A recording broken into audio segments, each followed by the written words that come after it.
Hey everyone, it's Mrs. Wallace. How are you? I said I would do a quick video for you about Napoleon. This is really just related to some of the content that you've been reading, trying to give you kind of a sense of some of the sequence of events and some of the ways the military pieces might fit into some of Napoleon's policies and things like that. Just a few things to keep in mind. Tomorrow, which is Tuesday, you'll have a chance to work on your essays. This is the day you're going to be doing the final draft, the final essay rather, and you can have back the essay that you handed in already, so you'll get some comments on it. And for the most part, everybody's doing a really nice job with thesis statements, with some of those topic sentences. And tomorrow you can work on developing some more of the evidence and, kind of rewrite or redraft your essays. So some of the content that I wanted to note is a couple of things about Napoleon and his rule, and also some things related to the Napoleonic Wars, just to give you some greater context. And some of this might make its way, into your essays. So one thing, we know that Napoleon comes into power in November of 1799 because of a coup, and I don't have a slide to really address all of that. We had talked about it earlier in class. Just, keep in mind some of that really important historical context. The coup occurs at the time of the French Directory, which is after the Reign of Terror, and this is a government that is largely very, very weak, and there's a great deal of political change-ups. In other words, there's coups before Napoleon's attempt to take power. There had been other political times where there was changes in power. So it's not a really stable nor successful, French administration. So we see Napoleon's coup become successful, and there's established this notion of a consulate, which is supposed to have like a sharing of power of three rulers. This is technically a republic. There will be a constitution that largely gets written by Napoleon, but I think you could question how Republican this is. There really is not a sense of representation. The power largely falls to the three consuls. And when Napoleon drafts this constitution, he largely makes himself, the first consul. And, later on, not too long from that first constitution, he will name himself consul for life. So there's like an escalation of sorts of his powers, and I think that becomes important to note. Some of you are talking about the plebiscites, and this came up in the trial as well. He does, after the Constitution, for example, in 1799, when he later becomes consul for life, and when he becomes emperor of France, he claims this title in 1804. He does pose a referendum, kind of a yes or no, to the French people, and certainly we know that this is a sketchy referendum, this plebiscite. First of all, only men vote, men over 21. So not everybody is giving their thumbs up for thumbs down. Certain groups of people that might be most marginalized aren't necessarily allowed to vote. But the plebiscites, likely do have, there's some evidence that he may have been fairly popular. So despite the fact that this is a very sketchy process that's likely rigged, and the amount that he won by is, ridiculous. It's not necessarily the case that nobody really voted yes. There is some interest in maintaining a greater stability in France, and that's like maybe some context in this early part of Napoleon's rule, at least before he becomes emperor, that there's some faith that France needs that lack of chaos, a greater stability, especially in terms of economics. And, Napoleon has several groups of people that he's catering to, and some of those groups of people are in favor of his policies. This, of course, is his coronation, and this came up in the trial, and I think that was an interesting discussion. This is at Notre Dame, and we know that this is kind of a grand affair. Napoleon will take the crown from the Pope and place it on his head, and there is, a great amount of art that depicts this, and so we can look at the kind of nature of this. One of the things that historians have argued that this likely means that Napoleon is trying to elevate himself in the eyes of the church. At the same time, the Concordat, which was this 1801 kind of deal with the church, to some degree, re-elevates the Catholic Church from the way it was trampled on during the time of the French Revolution. So remember, a lot of like the Enlightenment thinkers, like Voltaire, for example, really heavily critiqued the church. There's like, definitely a demotion of the church during the French Revolution. And then, during Napoleon, he doesn't give the Catholic Church a great deal of power connected to, he has the power, but he also does enable some ability for the Catholic religion to have some type of, significance in his France, because he is kind of connecting to that group of people that are noting religion is important to them. He is doing this less for religious reasons, more for, the purposes of political reasons.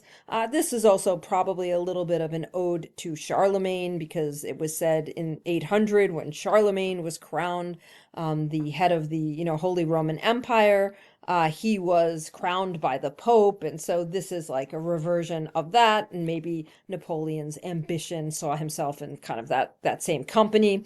But in any case, some of his reforms, I think the way that you can think about some of his reforms, he does have quite a few reforms. Many people have described him as enlightened. When we look at the Enlightenment and we talk about enlightened, certainly there's a whole bunch of attributes of Enlightenment thinkers that to our modern eyes are not necessarily that enlightened. For example, Rousseau, who really also believed that women should have a place that is much more related to motherhood, for example, than related to the public sphere. But there is, at the time of the Enlightenment, if you think back to Locke and all of those thinkers, there's also some leaders that, kind of get engaged in what they called enlightened despotism. So rulers who are very centralized and kind of hands-on, but embrace some elements of the Enlightenment. And, you could kind of make a case that Napoleon is in that regard. He sees some reforms as fitting, and then some reforms obviously not. But if you were going to categorize these, think in terms of economic reforms, social reforms, religious reforms, and legal reforms. There are other improvements that maybe Napoleon gets credit for. Some of this is, kind of that notion of bringing some degree of stability to France. Some of that becomes important because the Directory was headed toward a degree of political chaos, and what direction that may have gone. And he also puts a lot of investment into the city of Paris. So that might be something. And some of that is maybe he's acting like, absolute rulers did in the past. And so some of that may also be just an ode to other historical figures. But in any case, some of his economic reforms end up being significant. He does slow inflation. There had been a great deal of inflation. Groups of people in France were complaining about that. He also tries to balance basically taxation a little bit more, where the taxes fall on which particular groups. He tries to balance the budget so there becomes a little bit more stability in the administrative aspects. And he does set up a national bank for France. So there are some like currency issues that get some attention. And he also tries to pay off debt. So France had been very heavily in debt. Remember the War of the First Coalition. This is the war that starts during the French Revolution, where some of the monarch powers that neighbor France are engaged in a war with France, mostly because France had declared that war on others. But that War of the First Coalition, ends up being quite expensive, and Napoleon has to pay off some of that debt. So we see the selling of Louisiana, what the United States calls under Thomas Jefferson the Louisiana Purchase, This is land that comes from France, and some of what's important about this context will be the Haitian Revolution, and we'll look at that, where Napoleon's largely going to pull France out of, not completely out of the Americas, but largely out of an ambitious plan to expand in the Americas. That's not going to happen.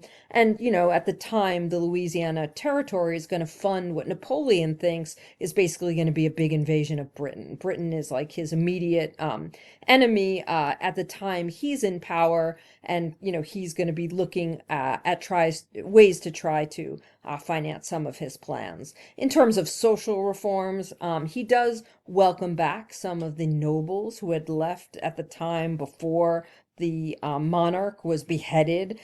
Quite a few French upper class left. He does bring some of those folks back. So under Napoleon's rule, there are some people, in his government who are former like Jacobin radicals, and then former like lovers of monarchy. So it is kind of an interesting dynamic. He kind of creates some spaces for those various groups. He does promote officials by merit and not nobility. So he's kind of creating that space where it doesn't matter who your parents were or what title you have, what your skill set is, that's how you get ahead. He does set up public schools. Sometimes these are referred to as the lycées. He does offer some education for boys. This largely excludes girls, so I think that becomes important. He introduces the metric system, and there's a great deal of maybe science education. Some of you noted that in your essay. Also establishing the Concordat, the agreement with the Pope, allowing some promotion of Catholicism. So, Catholicism gets labeled as the true religion of France, but Napoleon probably gets most credit for being enabling rather freedom of religion, especially for groups of people like Jews. He emancipated Jews from laws that really had restricted them into segregated spaces where they could live or what jobs they could do. Some of the freedom of religion for Jews is actually very significant under Napoleon. He does set up the Napoleonic Code, and of course these have, a variety of different things. There are 101 new laws. On one hand, some of these laws establish a great deal of centralized and consistent law and order, something that was very missing during the French Revolution. But at the same time, the notion of individual freedoms become very sacrificed as an effort.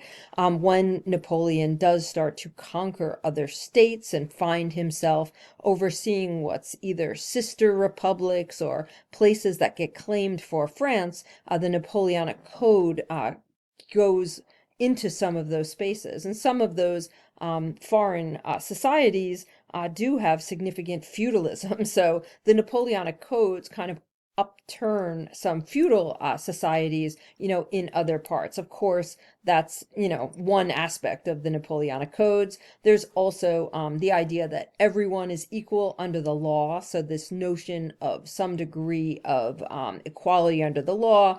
We do know that women are going to be prohibited from that. So we'll talk about that, for social reforms, we see women largely excluded from the Napoleonic Code, or at least taking on a role of motherhood and much more traditional roles. Napoleon kind of takes his ideas from Rousseau and what would be good for the French family as a unit. And so lots of this is very discriminatory toward women. So equality under the law, take that with a great deal of, grain of salt. And we know that freedom of speech and the press are very, very limited. So people could not really dissent from Napoleon, despite the fact that we have this constitution and Napoleonic code of laws. And it feels like the law is very much, establishing there really is not a freedom of speech in that people can, kind of comment on things related to the Napoleonic Code of Laws, he acts increasingly like a dictator. And we know from the trial, too, that he does restore slavery in many French colonies. And so that becomes very significant. For some time, Haiti is, the population of Haiti, many people in Haiti see themselves enslaved and largely growing sugar on a sugar plantation that then goes to individuals, in France for economic gain over the course of the Napoleonic reign. We're going to see Haiti declare independence from France, and some of that is connected to changing shifts in the notion of slavery as well as rights for people of color, who are also a significant portion of the population in Haiti. Just look at the map, and then I'm going to continue the video kind of in the next 15 minutes. This map is really significant because you can see the French Empire. You can also see the Confederation of the Rhine. The Holy Roman Empire will collapse